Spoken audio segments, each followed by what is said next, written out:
Hey everybody, this is Tracy here with another edition of A View from Tracy's Point, and we are here to recap Married to Medicine, Season 10, Episode 10, which was titled Invitations and Revelations.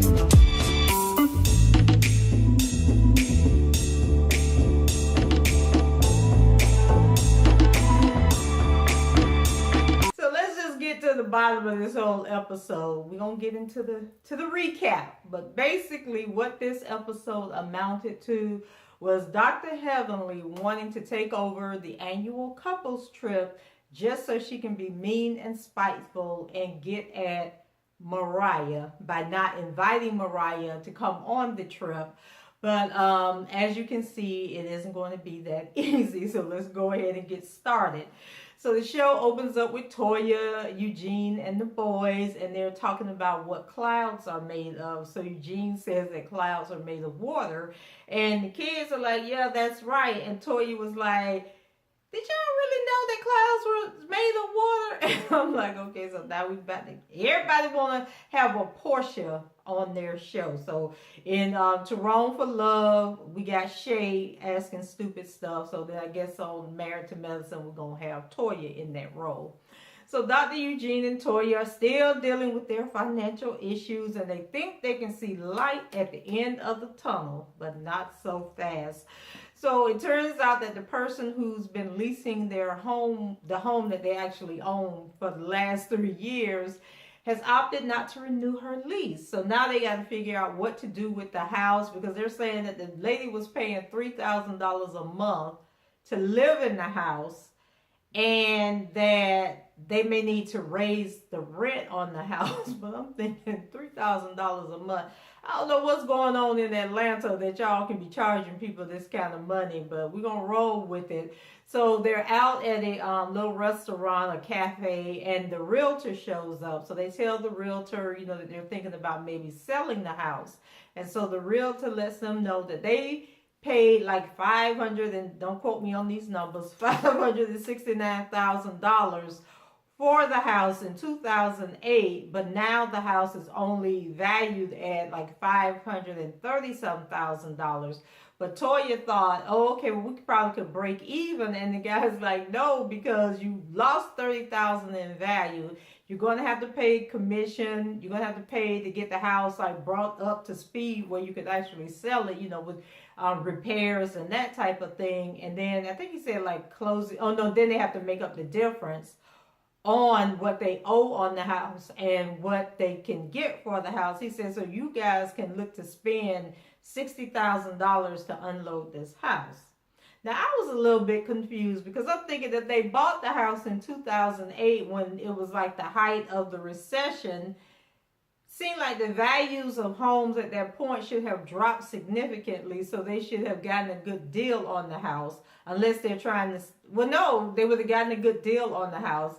But now that we have recovered from the recession and the housing market is in an upswing, seems like the house would be worth more today than it was when they bought it in 2008, if indeed they bought the house on the low end. So it seems like the house would be worth about $600,000 or $700,000 right now. So I don't know if they done took out a second mortgage on the house, if they refinanced the house. But I'm thinking after 10 years in the house, if they paid $569, I mean, they wouldn't have paid a lot down on the equity, but they surely should not be owing as much as they owe on the house.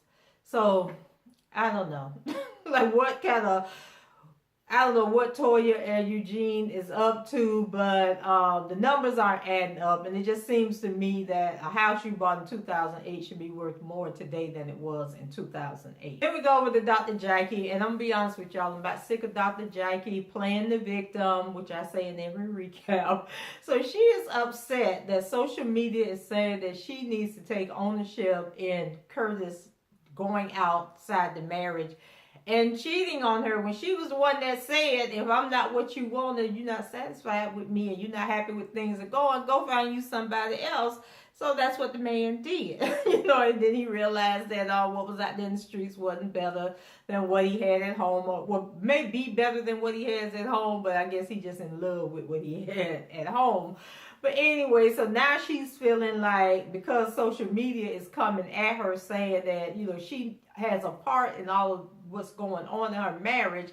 Now she wants to take the position that she don't want to look like a punk and just take Curtis away. So now their healing process is contingent on Jackie reading social media posts on Twitter and how she feels about the way the people are talking about her and which direction it's going. So I'm like, Lord, this is going to drag on forever.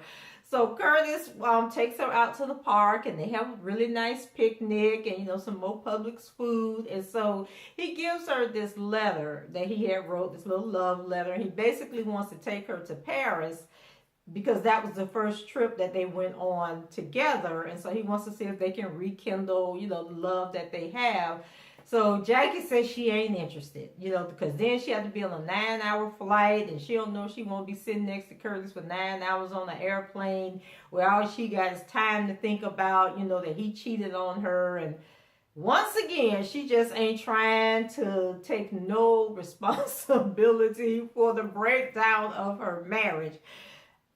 Beyond the cheating, she just don't want to be accountable at all. And so then then Curtis starts talking to her and he's telling her, if we want this thing to work, we got to do things differently. And it can't always be about your job. It can't be about work. Like, we have to purposely make time for our marriage, make time to be alone, to be together where we're just focusing on each other and no other interruptions or interference. So then Jackie says that Simone and Cecil going to see a counselor. So she want to go see their counselor because that counselor seems to be doing some, good work. And I'm just really hoping that the counselor is good and that the counselor gets Jackie to understand that you have a role in your marriage. Because I think that's what happened with Simone. Simone went there and talked to that counselor, and that counselor told Simone, number one, you don't need to be living in no second house. Why do we have the North House and the South House? Number two, you need to talk to your husband and show him some respect as the man of the household. And number three, yeah, he took that $25,000, but he did it because he was afraid of you, Simone. So you need to soften your approach. So I think Jackie is missing the part that Simone is being accountable for her part of the issues that her and Cecil were having, and that her and Cecil, are trying to work together to bring their marriage back together. Then we had a brief scene with Quad, and basically Quad and Emily arrived at some TV station called 11 Alive. I guess it's like a news station, and then they had like a morning show like they do here, where the CBS affiliate, well, all the stations here, CBS, ABC, NBC, and Fox, they all have their own morning shows that's part of the news show that comes on at noon and 6 o'clock and 11. So anyway, Quad is there because she's doing the cooking segment, and she's hoping that the cooking segment will lead to a book deal, a cookbook deal. And that's all I'm saying about Quad, because I don't like Quad and I ain't giving her too much of my energy right now. So let's move over to Dr. Contessa. So Contessa and her husband Scott manage a date night, probably the first one since Miss Renee bailed on them and said she didn't have time for the drama.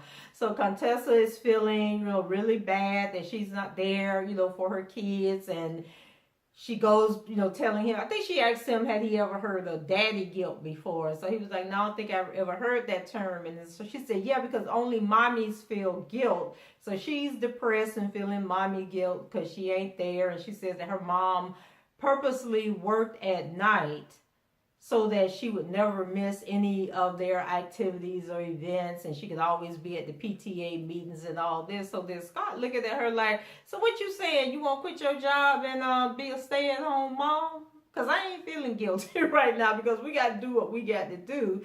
So then Contessa was like, well, yeah, it is a thought. And then he said, okay, well, let me put it to you this way. You don't have the option of quitting your job right now because we got a mortgage on that big old house that you wanted that we didn't need.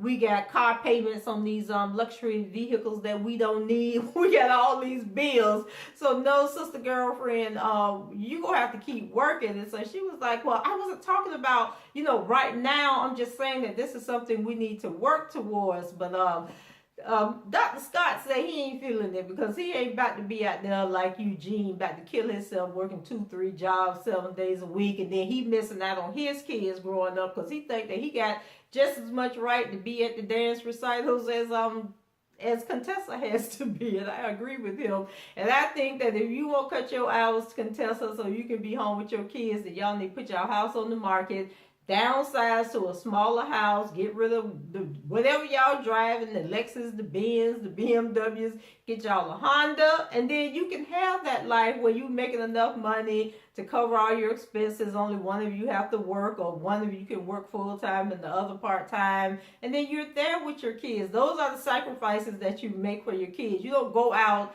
and work your husband to death and have him working all these jobs just so you can keep up a lifestyle to impress other people, because at the end of the day, the houses and the cars, they don't matter. They do not matter. So then we go to Dr. Heavenly. Dr. Heavenly has an appointment, and it's Tawanda Braxton of, Tony Braxton and her sister fame. And so she's seeing Dr. Heavenly because she needs a crown. And so she also wants Dr. Heavenly to give her some relationship advice, because she needs to find a man. So then Dr. Heavenly talking about, do you want to date somebody younger than you? And so Tawanda was like, no, I don't want to date anybody younger than me, and I want to date somebody with some common sense, who's mature, and who's ready to be in a real relationship, because that's what I just got out of. I don't want to go back to what I just got out of. And so they were talking about the crown, and Dr. Heavenly was saying that, well, everybody got fake butts, fake boobs, and fake teeth. Those, don't feel bad that you got to get a crown. And so they did like the impression and put the fake crown in, and Tawanda was saying, how good it looked, like it looked natural and everything. So hopefully she come back and get the real crown, Dr. Heavenly. So then later on, Heavenly and Dr. Simone were dropping off their kids to school. I guess they go to school together. So it was Laura, and what's the youngest boy name? Is it Michael? I think his name is Michael. But Heavenly tried to take a little shot at Michael and was saying that, he's really grown into his own, and he's looking a little more handsome, because he used to look funny when he wore his glasses. And so then Simone was like, I know you ain't sitting here talking about my son like that. But the little boy, he laughed it off and said, well, she telling the truth. I did look bug-eyed, when I used to wear my glasses. And so him and Laura get on at the car. So let me find out they gonna grow up and be a power couple in the next 20 years. Like, wouldn't that be funny if Laura and Simone's son end up getting married and then they both become doctors? Well, Laura gonna be a singer. I think it's the other kids that want to be dentists like they mom and dad.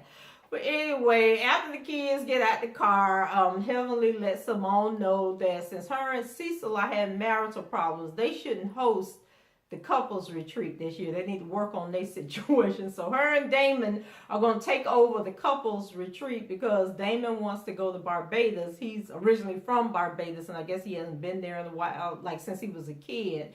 And so Heavenly wants to do this trip for him to take him back home so he can meet his family. And so Simone was kind of like trying to act like she was outraged and insulted that Heavenly wanted to take over her position. But deep down inside, she said she was relieved, because them women are a lot to deal with. And if she can pass the buck on to somebody else, she is more than willing to do so. So she basically tells Heavenly she can take over the trip, but she can't be going on the trip fighting with everybody and being mean and rude to everybody. So she gonna have to think about this thing really hard and make sure that Damon is on board, because, there's got to be a level of sensitivity, a level of calmness, and you can't be getting angry and upset when you got people, in another country or on a trip talking about working on their relationship, and then you ain't even got your own self together. So child, after she heard that, Heavenly went to calling people to let them know that she was hosting the trip this year. So she calls Toya, and Toya was like, Lord Jesus, like, why would Simone even allow this to take place? But then she asked Heavenly, was she going to invite Mariah, because the trip is for everybody. Everybody is invited on the trip. They don't cut people out. And so Dr. Heavenly was like, well, this is my trip, and I'm going to have a good time, and I ain't going to be there fighting with nobody. And so Toya was like, but you got to invite everybody. That's part of being the leader of the couples trip. So like I was saying earlier, the therapy seems to be working with Dr. Simone and Cecil. So they're talking more and staying together under the same roof. And Cecil wants Simone to be the face of the app. He's doing that Kid Zone or whatever it's called. So he brought in this guy named Reed, and we found out that most of the people, well, actually all the people on the app is white, except for Cecil, and we later on in the show met Cecil's brother. So I guess the Reed guy was the brainchild behind the app. So he's there to seal the deal and convince Simone that she should be the face of the company. Simone had already told Cecil that she's only 70% sold on the product. So she needs to learn a little bit more before she can be the face of the company. So when the Reed guy got there, Heavenly wanted to know, do they need to invest any more money? Is everything paid for and taken care of? They got all the investors that they need.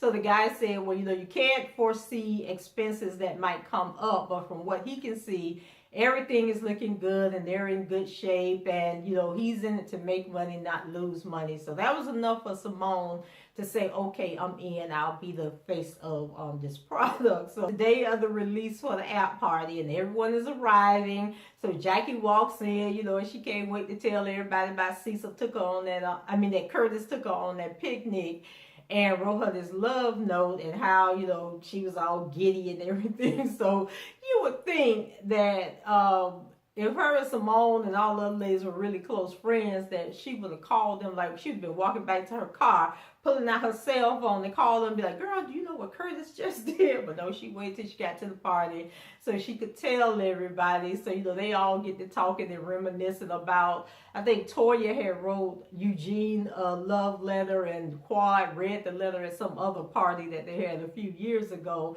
So then Simone, she had to look at all sad, and she said, well, ain't nobody never wrote me no love note before. So then Cecil was like, if you recall, we used to be in a long distance relationship, and Simone was like, yeah, but you ain't never write me no note. And then the brother said that they drove. So one of them was living in Los Angeles and the other one was living in Boston, and evidently Cecil and his brother drove to wherever Simone was to see her. So that was like better than a love note, but Simone was like, no, that don't count. So I thought that was like, girl, stop playing. So Cecil, when you get home that night, I hope you wrote Simone a love letter and left it on her pillow. And Mariah arrives and congratulates Cecil and Simone, and then Heavenly, she's already getting set, cocked, and ready to unload on somebody. So she comments that Mariah was passing out hugs but didn't give her one. But the only two people I saw Mariah hug was Cecil, and then there was a lady there, and I can't for the life of me remember who she is. Like, I can't remember if she's a part of the show or if she's a part of one of the other reality shows, and she just happened to be a guest at the party. But she looked real familiar. She was the one with the red blazer on, and at the end of the show, her and Mariah ended up leaving together. But anyway, those were the only two people that I saw Mariah hug when she walked up. Then Contessa arrives, and she joins Jackie, Heavenly, and Toya off to the side, and so she asked Jackie if she's joining them on the trip to Barbados.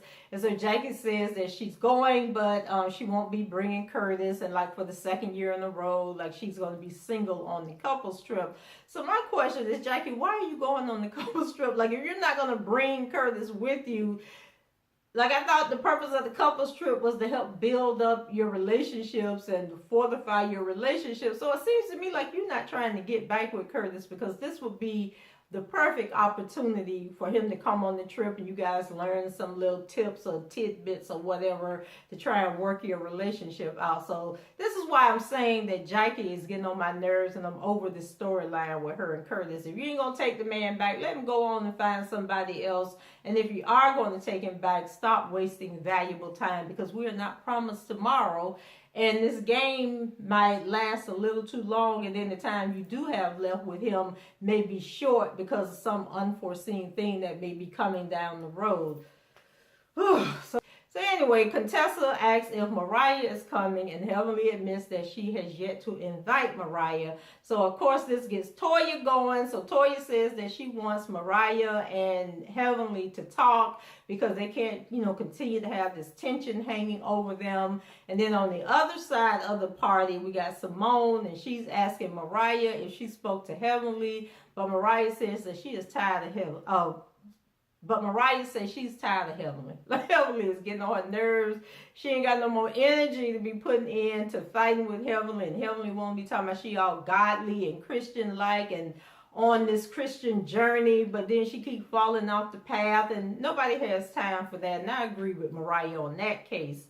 So following the presentation, Heavenly goes over to Quad, who as usual showed up late and then tried to be the star of the party. But remember, I ain't even talking about Quad.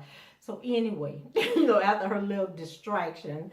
So these conversations, like, it is just so apparent that, what I said in the beginning, that Heavenly just wanted to do this trip so she can exclude Mariah or make Mariah beg her to be on the trip. But the ladies they're falling into the trap, but they're determined to let Mariah go on the trip. So Heavenly gonna have to work something out. But of course, Quad is in the Amen choir and boosting Heavenly up and telling Heavenly she's right and Mariah is wrong. And I'd be so glad when Quad get off the show.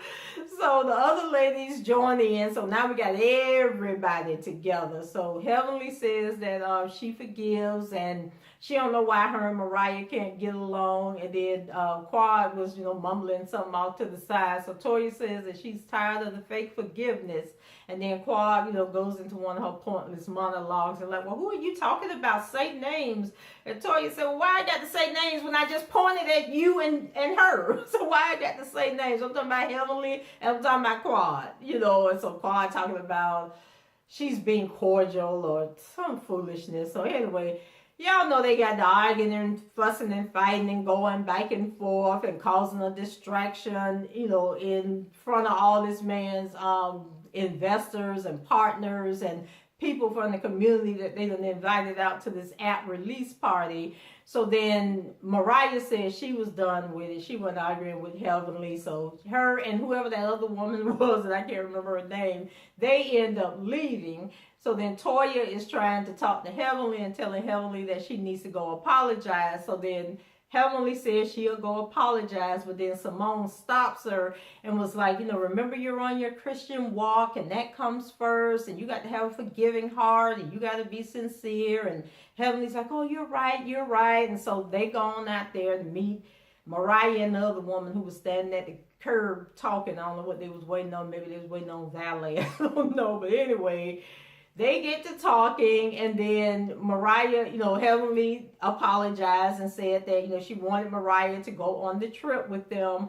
And Mariah says, she knows that Heavenly doesn't want her to go on the trip, but that's just going to make her go anyway because she knows Heavenly don't want her there. And so she said that, she'll accept the apology and go on the trip. But they need to set some ground rules that there's to be no more your mama. She don't want to hear that come out of Heavenly's mouth anymore. And then Heavenly said that, okay, well, that's fine. Well, I don't want you, when we have a problem, to be pulling my husband into our situation. Like, you don't tell my husband, come get your wife. And from that point, all I heard was bitch, hoe, and all this. And they went to cussing and carrying on like they was about to throw down. Mariah said she don't deal with beasts and bears. And then Heavenly tried to come back and say, she don't deal with something. I missed what she said. But anyway, they was just being hood. They was being ghetto. They was being ratchet. They were being embarrassing. And the show ended with the woman who was with Mariah pulling her bike inside. And then Heavenly and Toya Heavenly and Simone end up going back inside. And Heavenly was basically saying, I guess that didn't go too well. I gotta work a little bit more on my Christian walk. And I'm like, girl, can you stop playing with God? You just evil and nasty. Leave God out of this conversation. And that was it, guys, for this episode. Leave your comments below. Let me know what you thought about the episode. Rate the video and subscribe to the channel if you haven't done so already. And until the next time, I'll talk to you guys later. Bye-bye.